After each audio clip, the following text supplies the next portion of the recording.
Hello, howdy survivors. Welcome to Best Links Games podcast. We're doing a video simul record thing. We are in 7 Days to Die. It is day 58, 12:15. As you can see, we're in a little wooded area. That's the trading outpost. We're gonna go chase down this here airdrop. As you can see, this is not in my plans for today, but yeah, I was disappointed with last week's, I think it was episode 125, Best Links Games podcast. I was disappointed with our audio only review of 7 Days to Die, partially because I was hellishly drunk, but mainly because this is a very fucking complicated game. As you can see, we're running over hill and dale. And like I said, this is being recorded as a video and as the audio component at the same time. So if you're hearing ambient sound and stuff, you're not hallucinating. We're chasing down this giant orange flare of an airdrop, which I just lost track of against the horizon. Because I hear zombies. Normally what you do is when you hear the plane, you sight, hi zombie, you hear the plane, you sight on where the airdrop is coming down. It's a big orange flare. We're probably attracting a lot of people. We have a lot of uncooked meat on us right now, actually. But anyway, you get the compass heading, and then that's what you remember to follow, and I didn't do that. So this might just be a whole big waste of time. We just alerted a deer. Alright. I got zombies behind me right now, so we gotta kill this deer pretty quick. If we're gonna kill him, I can't see him. Aha! You are dead meat, motherfucker. Quit moving. The fuck? This deer is immortal. This deer is the Highlander.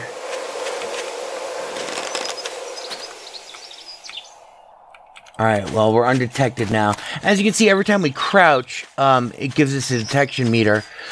Oh god, that doesn't sound good. Right now we're being hunted by someone.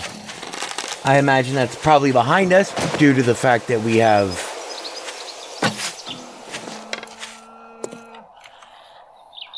We're sensed now.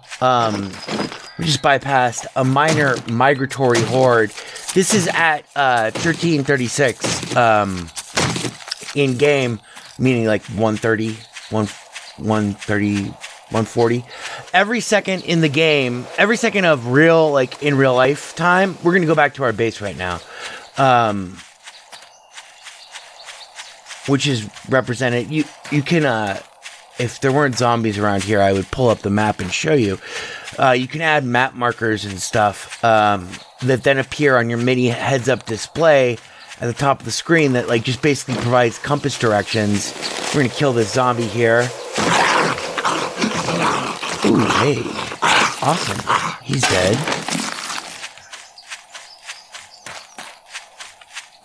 And as you can see, or if you can't see, there's all these pretty trees. This is a very nice little foresty area. Up at the top of our screen, we have compass headings with a sliding meter. Southwest. We're going west right now. Because we failed to note where on that compass heading the airdrop was landing, so we missed out. Oh, hello. Zombie, bad zombie. Hit him in the chest, and then you finish him off with the head. That's good. He had some brass. We loot the corpse. Awesome, he has a brass candlestick. We'll use that to make bullets later. Oh, look, an empty sports bag. Untouched. Oh, cool, it's got gun parts in it. And here is a bird's nest. This is where you get arrows and eggs. Eventually, you deplete the bird's nests around your immediate fort and stuff. But anyway, we are heading towards our fortress. Our fortress is built out of 2 parts. There are a bunch of zombies here. Not a lot, but there's just like 2 zombies that I can see. Sometimes there are migratory hordes of zombies, even during the day, and they are troublesome. Because, especially like now it's day 58, the zombies aren't as easy to kill. They're faster generally, they're a little smarter, and they bob and weave in kind of unpredictable ways, which makes getting a headshot off on them with an arrow very difficult. This is our outer fortress. This is our 7-day fortress. You could think of this as a panic room. We won't be going in there. As you can see down here, it's made out of reinforced concrete. Actually, I'll take you in here real fast. Up here, on like the second story, is a wood bridge that attaches to the external walls. The walls are lined with wooden spike traps that are covered in blood.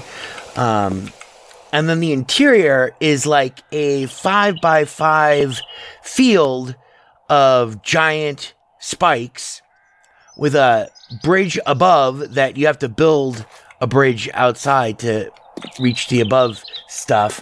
In the center is a tower made out of metal trussing, and that's our panic room. That's where we go for every 7th day when all the zombies come and they climb over the walls, they break through the walls, and they fill the spike pit underneath our center metal truss built tower. This is our normal every night house. It's the stereotypical, let me pause it for a second. You take a 3x3, or 5x5,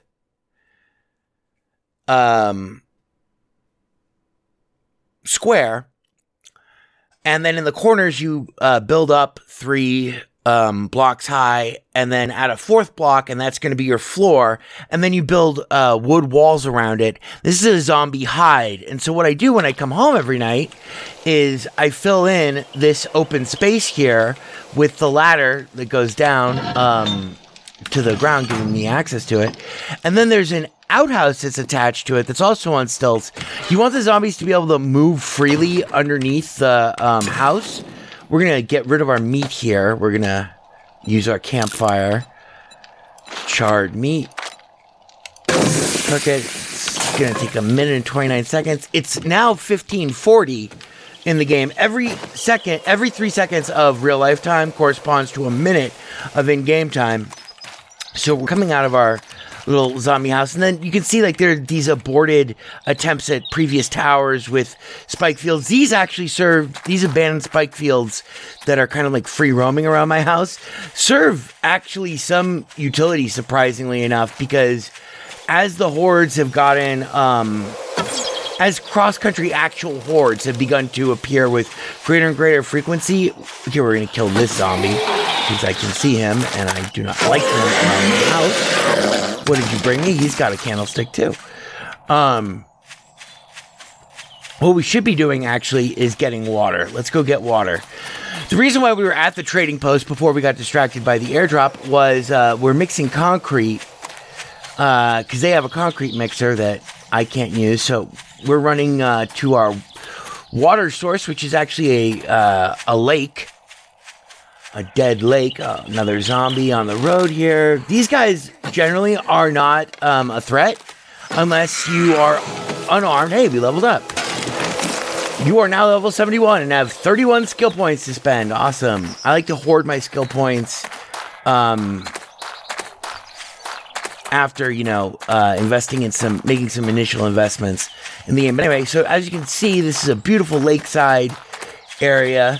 The game isn't overwhelmingly gorgeous, but it is functionally beautiful. Like, I think this is very functionally beautiful. We can swim all the way across this if we want to.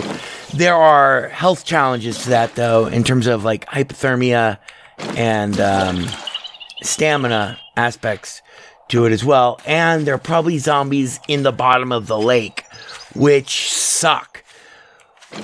We should be breaking some stone, though, so let's grab some stone.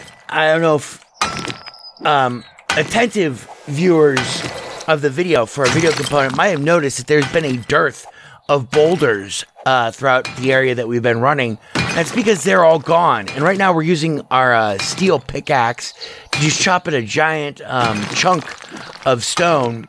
Chunks of stone like this don't really give you a lot of iron, and they don't give you any more stone than a normal boulder. But I've harvested basically all of them. Like I said, it's day 58. So as we do this, we got our water, by the way. We got 26 cans of water and 8 bottles of water. Murky water, bottled murky water. Let's see. Oh, here's a boulder. So this will give you an idea. We just ran by a bird's nest, but we're chopping up this boulder here with our steel pickaxe. You can do this with anything from stone axes to once you can forge the materials. Blas, you see this? My mining skill is fairly high, actually. Grabbing some cotton, because it's the fabric of our lives. Now we're going to chop down this tree real fast. Also, once again, with our steel fire axe, everything I have is basically steel. Uh-oh. I hear, hello, nurse. Hello, nurse. Zombie plague nurse is coming at me, and even though she's slow, I keep missing her head. That's amazing. My archery skill is fairly high. She has a blood pack and a splint. I'll come back to get those things. Remember, we finished chopping down our tree. The splint I don't need. Splints are very useful for when you break your legs, i.e. when jumping from your zombie fortified house on stilts. Oh, there's another zombie. Man, there's just a bunch of activity out here today. Like I said, this is day 58. Oh, headshot. We're just going to kill this bitch. Her head explodes. With our normal bow and arrow, we do have a crossbow. Oh, she's got 25 shotgun shells. We're going to have to come back here real fast. We're running out of daylight. Burning daylight. This is one of the things that makes making videos of 7 Days to Die fairly difficult. So we're coming back to our every night zombie hide house. The important thing is that they don't detect you when you're in here, because they will rip apart your house. And if they destroy your house, and it's like on stilts like mine is, okay, there we go. We're just ditching a bunch of stuff into a container here inside of our house, so we can go back and get those other things, because we only have 6 minutes really before I start getting uncomfortable being outside. Night officially begins at 2200 hours, so like 10 o'clock, but I've had bad experiences, traumatizing experiences, that force me to irrationally waste about 9 minutes of potential daylight time. I like to be home and safe by 1900 hours. I get nervous. It's 1817. I can't find the corpse of the bitch we just killed. Shit. All right, we'll have to. It's 1830, so we're running out of time here. But she was standing over there. Now, I'm a believer. I saw her face, went out of my mind, grabbing some feathers from a bird's nest. You use those to make arrows and iron crossbow bolts. All the crossbow arrows, more bird's nests. Wow. These are, oh, got an egg. I like eggs. Eggy weggies. Makes me want to smash them. I cannot find this bitch, and she had 25 shotgun shells, which is like enormous utility and value. I cannot find this fucking corpse. Where the fuck did we kill her? When I don't have to talk through all of this, I'm much more attentive, and it's much easier to play. And generally, the corpses stay for a while. I wonder where she is. I just saw a zombie out of the corner of my eye, but that might have been a log.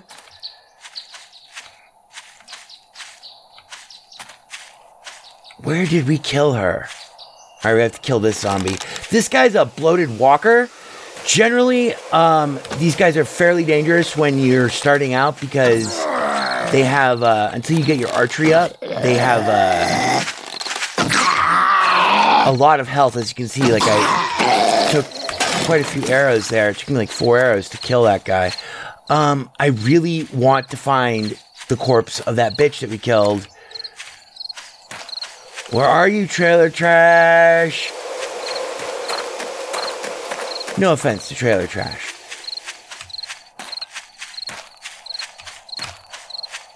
But undead trailer trash, I cannot abide! Here's another zombie. Okay, we're running out of time. This is like where you don't want to be. See, this chick's a little faster than... Oh, and down goes Frazier. I can't believe I didn't stop and ditch some of my inventory to grab this chick's 25 shotgun shells. Damn it! This sucks. Was she further back up the trail? I don't think so. I don't think she was this far back, was she? No, because we killed the zombie nurse, whose corpse is gone now. That's the zombie nurse. We should beat her up to take her bones, because that's how you make glue. But I'm running, for those of you who are not able to watch this visually, I'm running back and forth along this little area of trail, trying to see where I killed this other zombie. And we're running out of time. It's 1944. At 2200, night comes, and the zombies at night are very fast and very, very, very super aggro. Shit, I cannot find. Man, well, you'll get a sense of what a shitty loss this is once we get inside and are safe and secure in our little zombie hide. We're going back there now because it's 2000 hours. Like I said, I've had some bad experiences being out even just this late. Because if you get cut off by like a random cross-country horde, or if there's a screamer zombie that finds you, even when you're this close to your house, all of a sudden, screamer zombies attract other zombies, and all of a sudden you could be dealing with, you know, any number of zombies, and night will fall, and then the aggro of those zombies. So it just filled in our wall inside of our little house. But anyway, you don't want to get cut off at dusk. Dusk is a really dangerous time unless you're moving with great purpose to your home. So, as I mentioned earlier, we were making cement. We're looking right now at my storage chest for my construction materials above my forge. Inside my forge, we're going to pull out our forged steel, which actually we're going to replace this order. So the forge can take items in queues. You can make stuff in queues that are executed sequentially. That's these 4 boxes down here on the left. On the right are the materials that you're smelting, and then next to those 2 boxes are all the materials that are already in the forge. So for instance, I'm going to take, just for fun, I'm going to put some small stone in my in my forge to smelt, my smorge to felt, and we're going to make some cement, and we're going to put in a big order of cement. Cement's made out of just stone. We're going to use all of our stone. 152. So this will take 3 minutes and 10 seconds to make the cement. The cement, because I don't have a cement mixer yet. I will one day. I can dream. All of this stuff took maybe, oh fuck, my longest life in this game is over 20 hours without dying. So I'm going to say that, well, okay, we can do the math. Every hour is about 3 minutes. So that's like 100,000 hours of actual game time to get to day 58 or day 56. What day 50? Oh my God. What? Okay, yeah. Last 7th day was 56. Okay, cool. So we have 4 more days ish and a half. Anyway, the things that you do at night are generally boring. especially if you live like I do, where you create this hermetically sealed encampment kind of enclosure thing, which I know it's nothing to look at. For those of you who are just listening, this room is a 3x3 room with a center pillar. So there's only like a little walkway around the center pillar. It's completely enclosed in. And then there's a hallway that's 1 pillar wide, so it's very claustrophobic. It's all made out of wood. It looks shitty. Right now we feel warm by the fire, which is a big important thing in the game. Your food, water, and your temperature, especially if you're in the desert or if you're in the snowy areas, you can die of hypothermia. You can die of exposure. You can die of heat stroke in this game. Which, when you first find that out, it really sucks. Stay away from the desert. The desert's there to kill you. Let's have some whiskey here.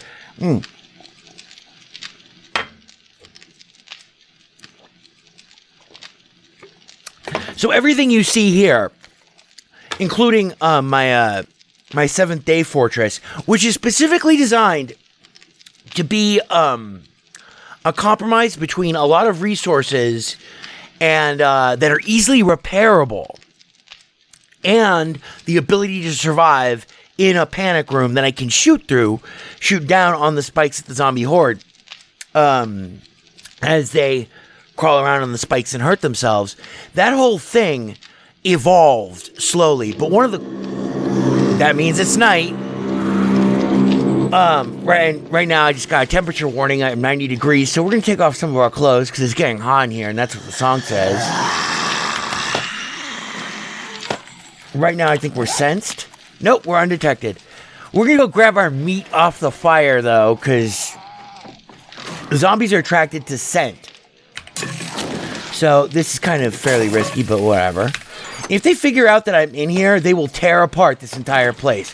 So everything that you see here, we're looking at a bunch of chests and stuff a la Minecraft with my various stuff. This is my food chest. This is my water chest. Even though we're now by a fire, this place gets hot very quickly because we have a forge in one corner of the room. It's totally enclosed. Then we have a campfire in the other corner of the room. The forge is always on. The campfire, not so much. So we're going to take our bottle of murky water. We're going to go to recipes. This is the bottle of water that we got earlier. We're going to cook it. It's going to take 40 seconds to make bottled water instead of bottled murky water. What's the difference? Bottled murky water will give you dysentery.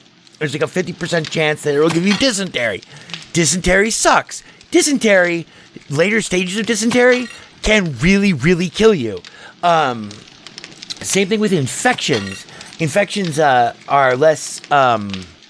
more deadly than dysentery.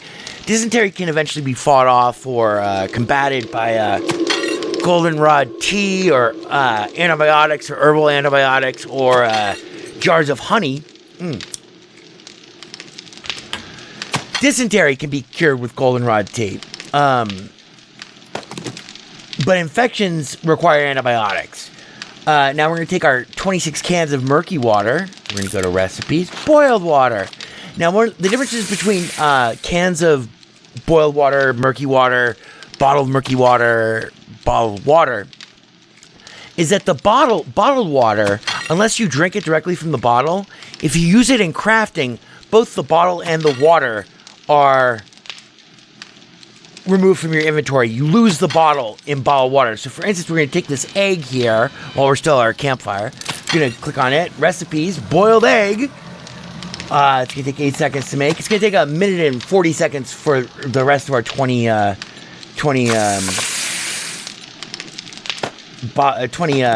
cans of water to get done. We're going to have to shuttle them back and forth here because the output slot for the campfire only has 6 outputs, so that's okay. If it runs out of space to output the stuff that you're crafting in one of these crafting stations, like the campfire or the forge or whatever, it'll just hold that order. It'll stop in mid-making it. It won't turn off. Like, you have to actually turn off these things to conserve the fuel that's powering them, which in my case is all firewood. But as you can see, we are rapidly restoring the previously rather bare contents of our water box. And our water box is important because water is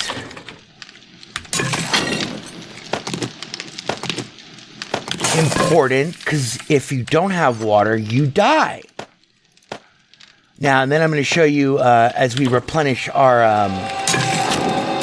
still got 23 seconds left on our cans of water here. Our boiled water cans, but that's okay.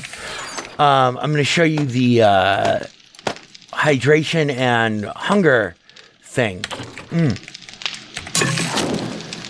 So, okay, 4 seconds. We can wait through that. So, we're done boiling our cans of water. Awesome. Now it's making our hard-boiled egg, I guess. We're going to ditch some of our inventory. I keep my food and my health stuff in the same place. And then I'm going to show you one cool trick that I do every night. Let's get rid of the rest of our boiled water. And I'm going to sort out some of the crafting implement stuff that I've looted into its appropriate boxes. Ooh, we got a military helmet somehow. I thought I was wearing a military helmet. No, I'm not wearing a military helmet. We took that off when we were hot. So we're going to wear that. We're going to put on our cloth leg armor. All right. Now we can get back to ditching some. All right, we're going to ditch. This is my, for those of you who are listening and not watching, this is my apparel box. Okay, yeah, it looks like actually there's some cotton, which we can make into cloth scraps. Then we're going to, I'm hoping that chick that I killed with the 25 shotgun shell, I cannot believe I didn't pick that up. This is my armory. This is my gun box where I have all my guns, ammo, arrows, and gunpowder, and components to make gunpowder, and weapon components, and components to make ammunition.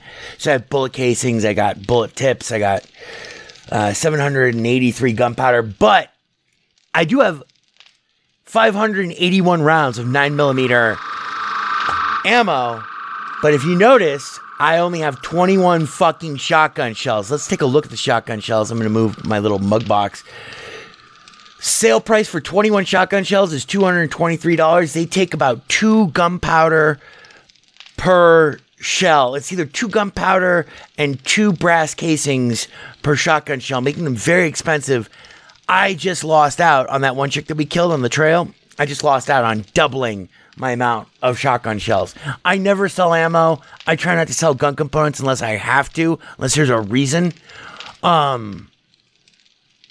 Anyway, so let's go back to our miscellaneous crafting box back here. Our hard-boiled egg should be done. We can turn off our fire. All right, miscellaneous crafting box. We're throwing in our animal fat in here. We're throwing in some nails that we found. We're gonna throw in a headlight that we bought actually. Then we're gonna go back to our health and food box. We're depositing some painkillers in there. The splint that I got off the other dead zombie bitch. Can of lamb rations. And we're gonna go back to the forge real fast. Because night is 18 minutes long. Right now it's 1:30 in the morning. 130 hours. We're going to add this stack of iron to our forge. We're going to take the cement out of the forge that's already been made. That was the cement that we started earlier. We're going to make a lot of forged iron, forged steel. We can make 224 units of it. That'll take 28 minutes. We're going to make 80. That'll take 10 minutes. So this is going to be banging out. Let's hear it. Oh, for some reason I can't hear it right now. That's interesting. Maybe you can hear it.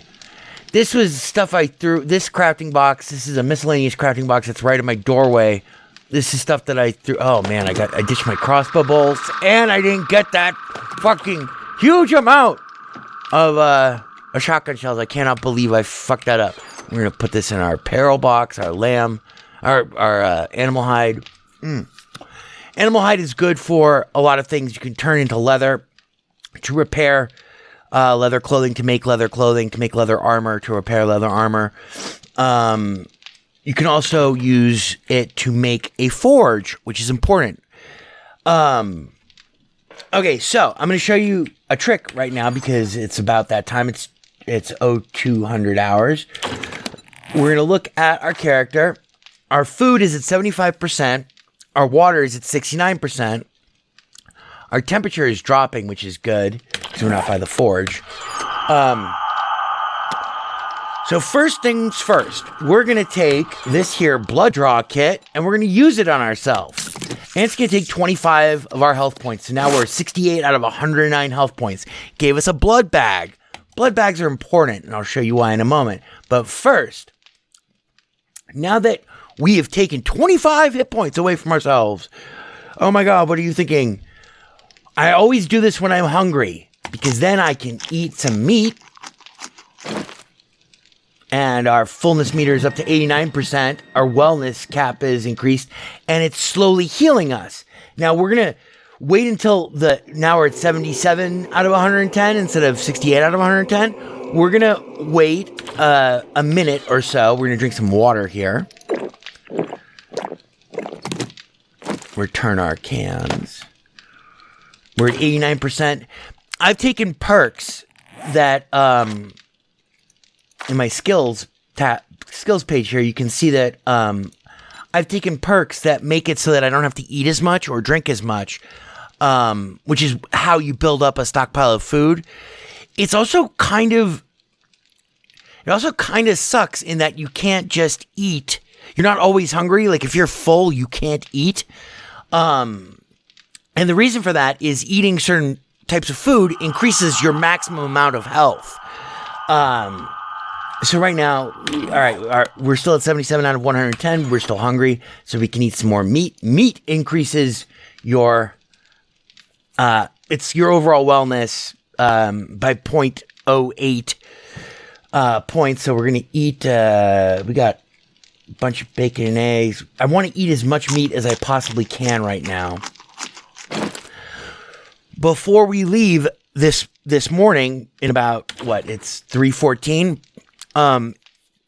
In 9 minutes, it'll be day, and it'll be time to do all of this over again, more or less, or do other things, actually, because we have to go collect the concrete that we've had mixing at the trader's outpost this whole time, and add more concrete to that mix, because you can only crush small stones into crushed pebbles or whatever.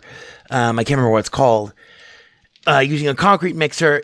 So to make cement or to make concrete, it takes cement, which you make in your forge, the crushed sand stuff, which you make in a cement mixer, or you can harvest it directly with a shovel, but it's a big pain in the ass. It's much easier to just, blah. And then, 2 small rocks for every unit of cement. You need a lot of cement, especially for the project that I am working on, at the moment. But anyway, so we'll be hungry again before we leave. Right now, our health is at 86 out of 110. I'm pretty happy with that. Before we leave, we'll have more food. Let's see if we can have some more water. Yeah, we can have some more water. 100%. Okay, so, and I return my cans to the receptacle that they came from so that I can reuse them. Now, so as I mentioned, we got a blood bag from our blood draw. So we're going to take one of these by right-clicking, take half the stack, and then right-click to deposit the stack. We're going to put our boiled egg in this box, too. We're going to take a bottle of grain alcohol, which you can make using cornmeal and some other shit. What else do we need? We need, let's see. Because we're going to make a first aid kit. First aid kit.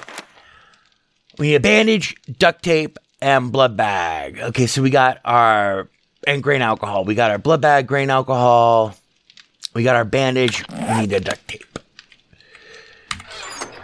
And this leads us to kind of the circle of life aspect. All of this shit took forever. Like, I have 32 duct tapes. All this stuff takes forever to get this stable to where, like, you're not just in a constant fucking hellacious struggle against being killed all the time. We're going to take our large bone that we harvested from that zombie earlier. We're going to put that up there because that's how you make glue. You take bottle of water and large bones, cook them on a cooking fire, and you get bottles of glue. How does this relate to our current task? Well, bottles of glue, I have 14 of them, and cloth fragments, which as we saw earlier, I harvested some cotton. You take the cotton, you weave it into cloth fragments, take the glue, add to the cloth fragments, you get duct tape. Duct tape is useful for a great many things, but in this case specifically, we're going to use it to make a med kit, a first aid kit. First aid kits heal, like 50 points, I want to say. They heal. It just says the first aid kit can stop bleeding and restore a lot of health. Anyway, we're going to make one out of the blood bag that we drew from ourselves. So that's being crafted. There we go. It's done.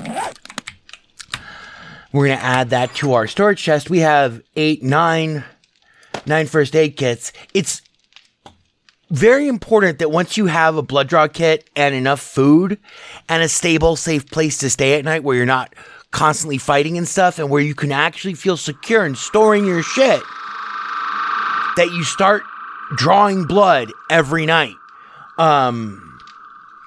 Because you'll be able to regenerate your health before dawn. Right now, food is at 97%, so we can have some more of this here charred meat that I have in my magic box.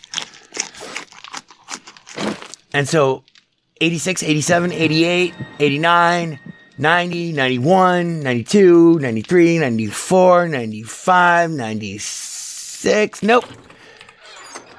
And meat makes us thirsty, so we're going to drink some more water. There we go. 95 out of 111 wellness. Or health. When you die, you lose 10 points of your stamina and your maximum health. I've died, let's see, I think 6 times, which is very low for me. This is my most successful blob. My longest life has been 20 hours and 57 minutes. Crafted 22,616 items. I have traveled 122.96 kilometers. I've died 6 times, which means that if I hadn't died those 6 times, I would have 60 more health points to my maximum. You can rebuild them, and you rebuild them with meat, and lots of times, especially early on, like my first 4 deaths were kind of essential. The game constantly saves, so there's, no alternative to it. It's just them's the breaks, kids. Once you get better and better, this is like probably my 20th game. Once you get better and better at the game, you become more and more picky about what you're willing to tolerate.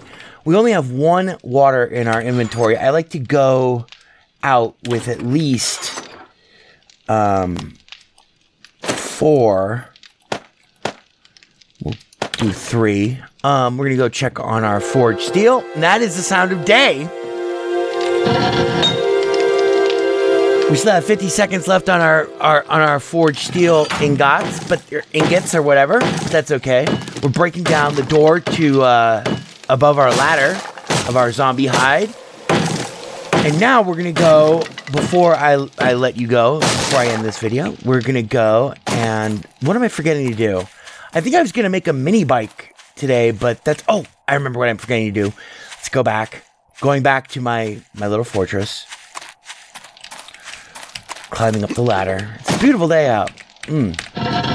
I forgot in my construction crafting box, we have rebar frame, and we have concrete mix, and we got some torches, but that's okay. We want to take the rest of the cement. How many rocks do we have? We only have 152 small stone. Okay. So, we're going to run. It's 6:30 in the morning already. We're going to run to the nearby trader where I have left cement in the mixer with the crushed rocks. And as you can see, the sky is pretty and birds are chirping and et cetera, et cetera, et cetera. Empty spoiled trash. We're going to hit that with our hammer.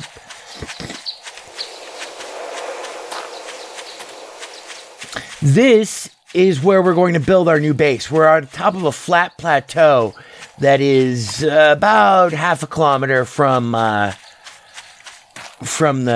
Trader Joe's, Traitor, which is cool. He loves to rip you off. I don't do a lot of trading, but I do use a lot of his facilities because without his workbench and without his cement mixer, here we go, we're going in the door. Without his facilities, I would not be able to have anywhere near the empire that I have. Okay, so I'm going to move the mug box over here. Whoa. I'm being crushed. Here we go. Right here we have 943 crushed sand, 956 cement. Concrete, I mean. We're going to take this and put this in our inventory. This is what we had cooking throughout the last 30 minutes. Now we're going to make some more concrete, but we don't have enough small stones, so we're gonna... I know, it's a common problem for me. I don't have small stones. It's just not in my vocabulary. Big ones, like a snowman. 50 points if you get that reference. It doesn't matter if he said it or not. It's a fact. To Mr. and Mrs. Man, a son, ice. So now we're running outside of Trader Joe's because we don't want to start this big concrete mix without a lot of rocks. We're going to get a lot of rocks. And then we're probably going to cut this off in around, I don't know, 6 minutes from now. So like around 9, 10 o'clock in the morning in game. I should be looking for those fucking shotgun shells because the corpse stay, I don't know how long the corpse stay lasts, but it's lasted before. Empty bird's nest. This was one of the first... Oh my god. That chick just walked right into... This was one of my old safe houses. You don't want to build your forts in places like this. Okay, these guys have spotted me. You don't want to build your forts in places like this. Where am I being hunted from? I just crouched to see what my level of detection is and I'm being hunted. Who is hunting me? You want to figure this out because if it's a guy without legs and he's in the tall grass and you back into them, they can fucking kill you. All it takes is like one zombie to hit you on the head to stun you and then you're dead. Even worse is like fucking dogs. Dogs are terrible.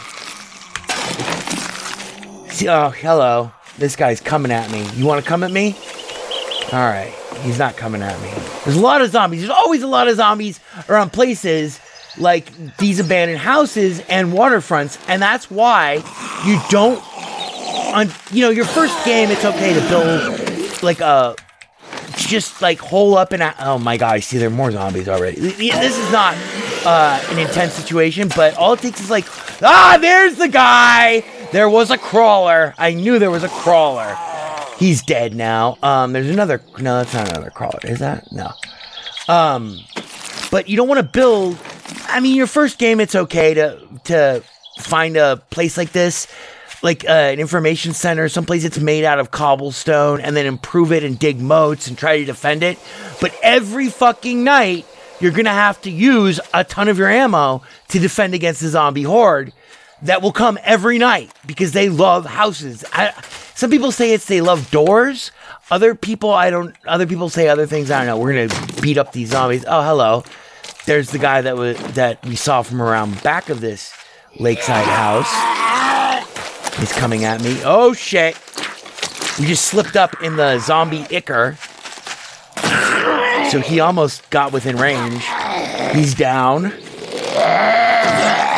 One in the head. Oh, we got a to-do list. These are really cool. To-do lists are from I'm a Lumberjack and I'm okay challenge. When you read that, it'll start a challenge. It's issued from another survivor, an NPC survivor in the game. Anyway, we're here to break some rocks.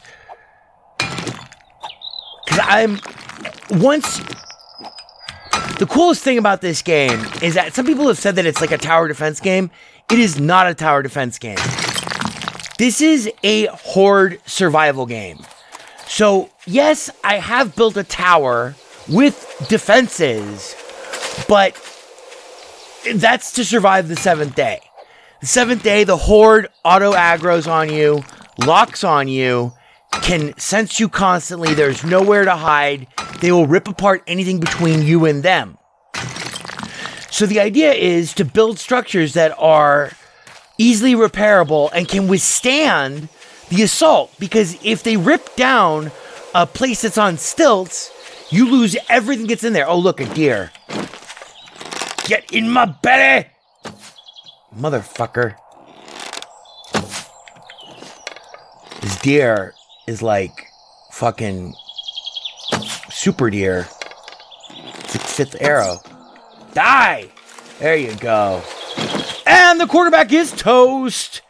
Use our axe. Oh shit, did I ditch my axe? Fuck! I lost my steel axe somewhere. Okay, that sucks. Well, that's okay. We'll make a stone axe for right now. Let's make sure that no one's coming at me. Here on beautiful Lakeshore Drive. In Chicago's The Loop. I hate Chicago, but no offense to people who live there, but I hate Chicago. We're going to ditch our cotton, and we're going to ditch this paper, and we're going to chop up this deer. Because we want the animal hide, and we want the animal fat, we want the meat. Give me that paper. So this is what happens when you don't approach this with an organizational perspective. We're going to ditch this empty can, which sucks because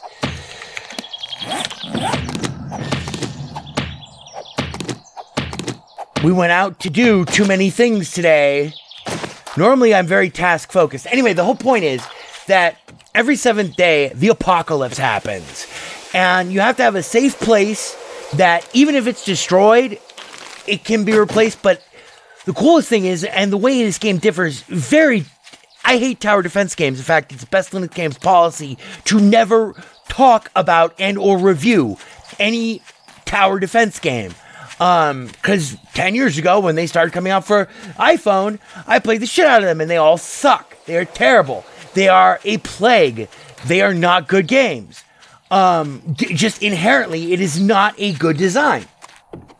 So the way 7 Days to Die differs from a tower defense game is that your defenses, once strategically placed, and once you execute a good enough defense, it can withstand the 7th day.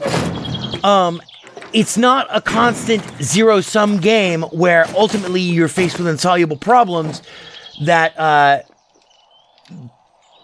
you're going to lose, or that there's only one way to possibly, make it through. Which is an affront to, all people who like video games everywhere. We're mixing some cement here back at Trader Joe's. It's going to take 4 minutes and 17 seconds to finish, so we're not going to even come back here and do that.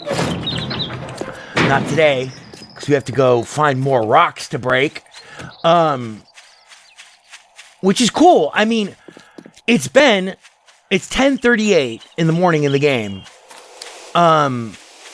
Already we're running out of time because everything that you do isn't focused on surviving the 7th day. Only about 1 or 2 days, depending of that. Once you get your defense down, once you figure out how you're going to defend against the 7th day, whatever you like, blah, blah, blah. Right now, my big focus is, because I repair, I've built up enough resources that now I can basically repair all the damage from the 7th day, the day of the 7th day, by having these 2 bases. I have the panic room base, and then I have my every night base. I want to build a 3rd base right here on this giant plateau that will enable me to have more space and be more secure, because if the zombies tear down my overnight base, and that's a possibility, it could happen. It should have happened by now already, just by virtue of me making lots of mistakes during these 59 days in this particular game. You lose everything that's in that base. If it falls, see this guy over here? This is the ruins of my first base, and it was built out of cobblestone pillars. They fucking sensed me. They detected me. That I had a door. and they ripped down my fucking base, and I lost everything. So, like, if you have a forge with, like, 10 hours worth of shit in it, all gone. All of these boxes filled with stuff, all gone. Etc., etc., etc. But let me just take you back real fast and look at... I'm going to waste another 30 seconds of daylight here. You're not entirely focused. As you can see, like, this is 2 layers of reinforced concrete, two blocks high with cobblestone, 5 blocks high with spikes around it. This works very well. And then on the inside, the central building is like 7 blocks tall with multiple reinforced metal and then metal trusses for pillars and then spikes everywhere. And you reinforce the spikes and then you repair the spikes. So it's not this constant, it's not a constant grinding zero-sum game like a tower defense game would be. This is really a strategy survival crafting game with first-person shooter elements and multiplayer. Very exciting. See all these trees over here? Notice the dearth of trees on the other side of this hillside? I planted all of these trees just yesterday. Day before yesterday, actually. Pretty cool. So anyway, this should give you a better sense of what 7 Days to Die is all about. If you are joining us on the audio podcast this week, thank you for listening. I hope this was kind of informative, just as I walk you through, because like that was the thing. I'm going to pause the game now. That was the thing about my review last week. Let me look it up and see what episode it was.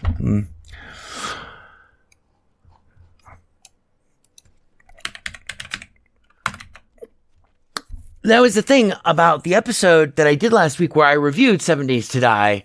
I was very drunk, but that wasn't the only problem. It's a big fucking difficult game. We didn't even talk about temperature problems. We didn't even talk about clothing materials stunning. We didn't even talk about we didn't talk about hardly anything. But I thought that by going through the process of 1 day's worth of time and the interstitial stuff that happens at night where you cook your food and you prepare, your inventory for the stuff that you're going to do during the daylight hours, then you do the daylight hours and then you have to get back to someplace safe at night.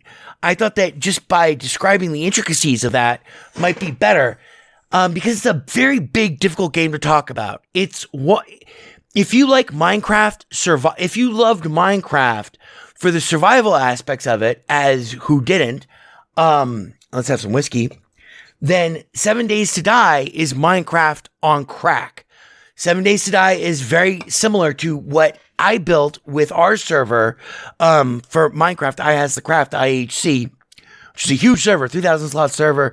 It dominated my life for 2 years. It was a dedicated. I mean, it was amazing. It took Minecraft to a different place. That's what IHC did. But there was weapon crafting components in IHC.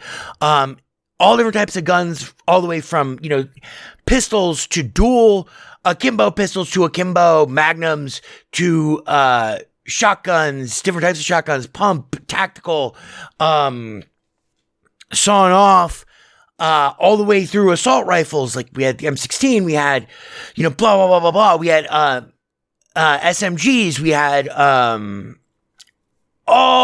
literally there were, when I look at the YAML files that I made for those guns, and then also and it was all integrated into, anyway, it doesn't matter. Point is, there were crafting elements to it, which the chief among them was ammo. 7 Days to Die takes those concepts that we had early on in IHC, in Minecraft to the next level. I mean, it is crazy when you're when you're assembling handguns and customizing handguns out of frames, grips, and receivers and, then ammo types and all this shit. You can build rocket launchers in this. By the way, in IHC, the most advanced weapons that we had, there were 2. There was, a suborbital tactical, mini nuke. There was a tactical nuclear weapon that was designed as a dirty bomb. There was a weapon that we called Zeus's hammer that rained down electric death But the best one, my personal favorite, was I can't remember what I actually named it, but it was a napalm gun that you fired it up in the air and you ran as far and as fast as you could. If you couldn't get at least 250 blocks away, you were going to die. The napalm gun would reach its apex and then deploy 50 mini bomblets, like a MIRV, like a ICBM MIRV, and each one of those mini bomblets would split into five mini napalm things, which had area of effect explosions. The tactical nukes were really incredible, made them very difficult to build, very difficult to get the crafting components required to make them. They required nether wart and 250 diamonds or something like that. Blah, blah, blah, blah, blah, blah, blah, blah, blah. But, in 7 Days to Die, you can make a mini bike. You can make a rocket launcher. You can make a crossbow. You can make a bow. You can make, steel tools. You can build bases out of metal. You can dig. And the survival aspects of it are very intense. It's the best thing about 7 Days to Die. I hate scary games. I hate zombies worst of all. So there is a lot of fear, in the game. But what's cool is just as there was fear of the creeper in Minecraft, in IHC, constant struggle against the creeper, against, even worse enemies that I made, like, using never mind. Anyway, the cows, the weaponized cyborg cows, they were terrifying. That had, ghasts. They could fly like ghasts, and they had little miniature. Anyway, cool thing is, survival is fun, right? Like a survival simulation is fun. Minecraft is more focused on building than 7 Days to Die is. 7 Days to Die is focused on the nuts and bolts of survival.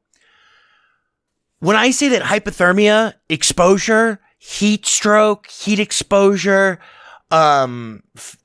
clothing fabrication, basic protection is simulated on a very granular level in this game, I mean a very granular level. Like, I don't think that there is another game that has this much focus on realistic, demi-realistic, but still playable simulacrum,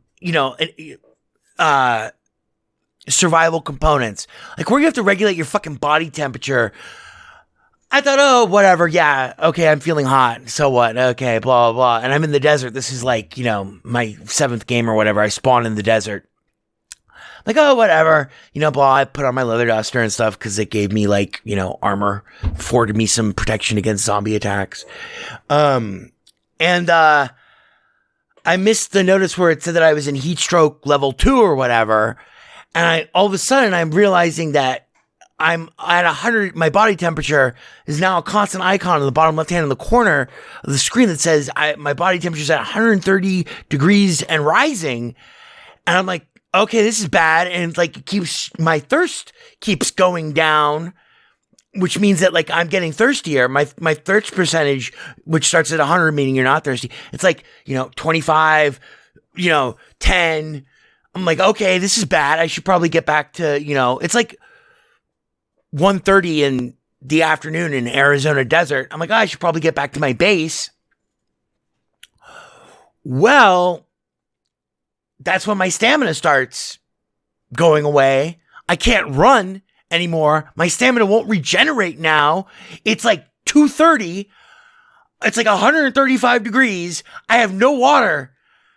And I died. I died of, heat exposure about 50 meters from my base. And even if I could get into my base, I've long since learned that, shelter is negligible in terms of mitigating heat exposure, which is why, friends, if you spawn in a desert in 7 Days to Die, do yourself a favor. The desert has many gifts to offer you, many treasures that are irreplaceable and can only be found in the desert. Don't live in the desert. Give it a new seed. Take another spin at the wheel. Same thing with like tundras, although they also have the lumberjack zombies. Oh my God. You know, like 3 games before this game that you just saw, I made a go of it, like, you know, an hour and a half go of starting a game in a mountainous, snowy region. Because I knew what I was doing at that point. Like, you know, I played 173 hours of the game. So this is probably 73 hours ago, was probably around when this game, I'm in the snow. I'm like, okay, how bad can it be? I know how to kill lumberjack zombies. I know how to fucking make warm clothes. I know how to make a fire. Like, I understand that these things are pressing concerns and are not things that you can just blow off or whatever. I had no fucking idea.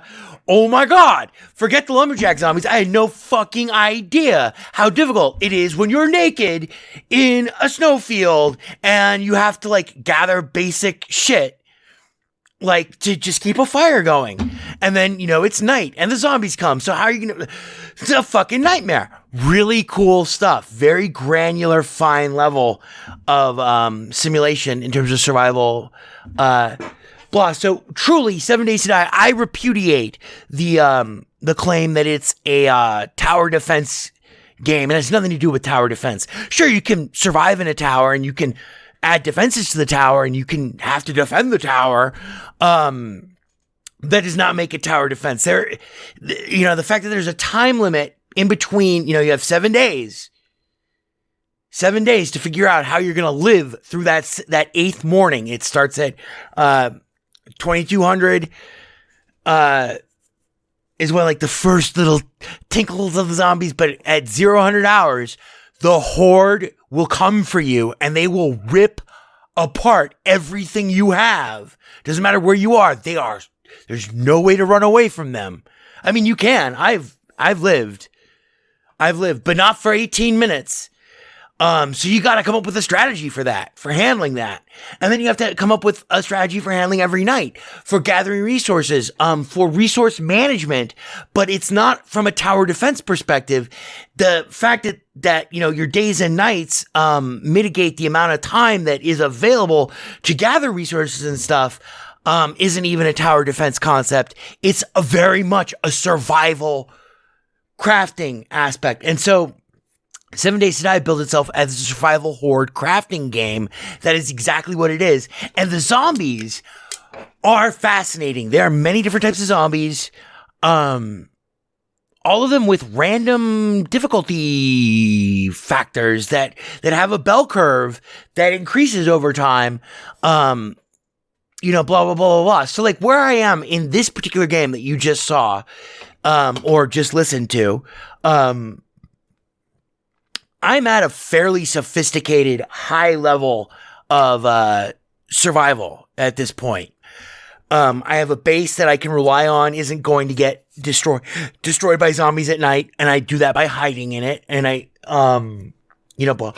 I have technical crafting stations that allow me to make what I need until I can find, you know, a small engine to make my own cement mixer, which is why I'm looking at building that other base by the trader, so that I can have a more permanent, bigger structure that's easier to defend. Because I know this is just going to continue to get more difficult, but not like a tower defense game. It gets more difficult in a survival sense. For instance, there's no rocks near me anymore. It takes about, 90 seconds for me to run to places where I know there are rocks. There are places I can easily get to where there are tons of rocks, where there's more rocks than I can take out in a day. And my mining skill is high enough that I can take out a lot of rock in a day. I can take out several thousand small stones in a day with 800 iron in a day. That's all I'm doing that day. But anyway, so I just, it is not a tower defense game. And it's almost not even really a zombie game. If you just replace zombies in your head, I mean, it's very much a zombie game. It's you know,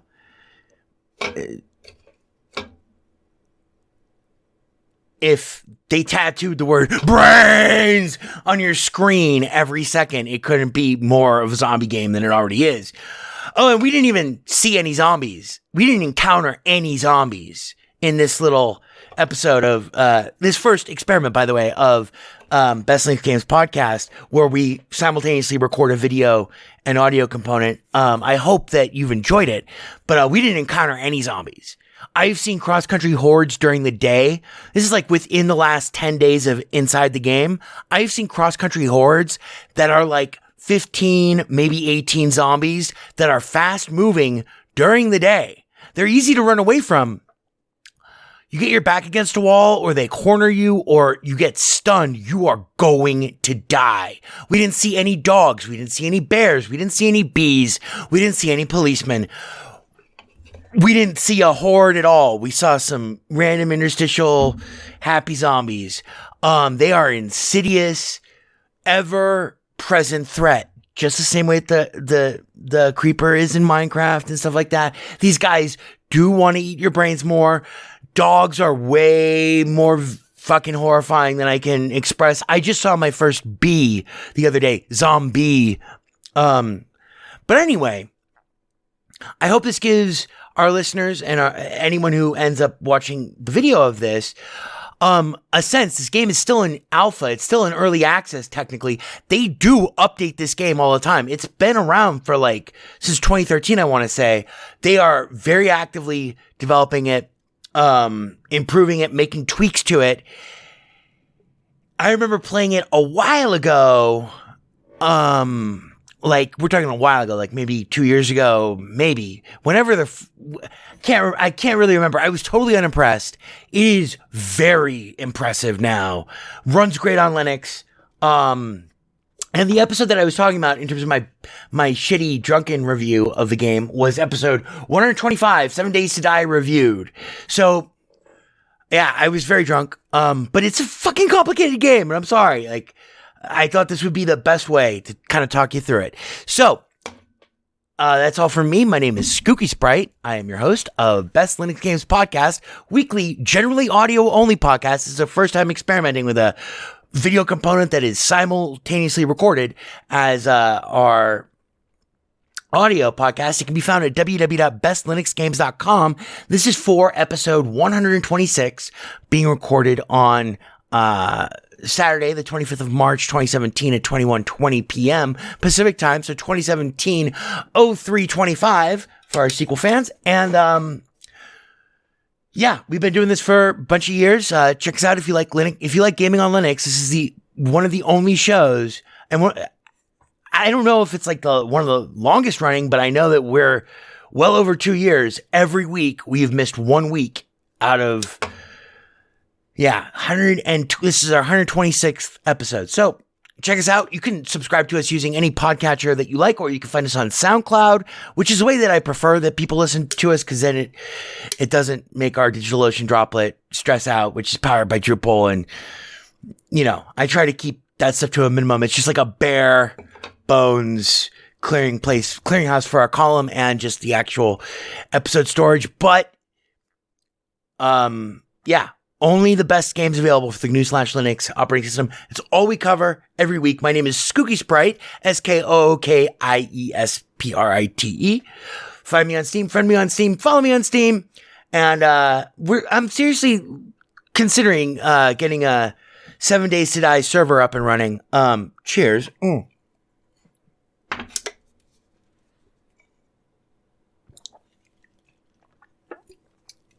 Because multiplayer fun.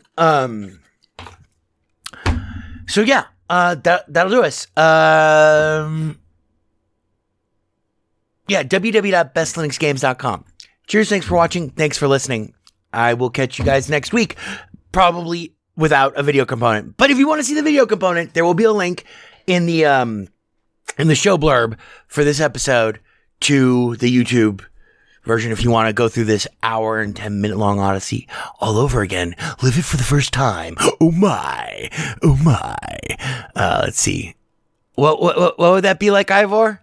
Ivor Molina over there in the booth. What would it be like if they did that? One, right here on the radio station you grew up with. It wouldn't be like that. Oh, come on, help me out here. Ivor. Boy, this is fucking ponderous, man. Ponderous, fucking ponderous. Cheers, thanks for listening, watching. Catch you later.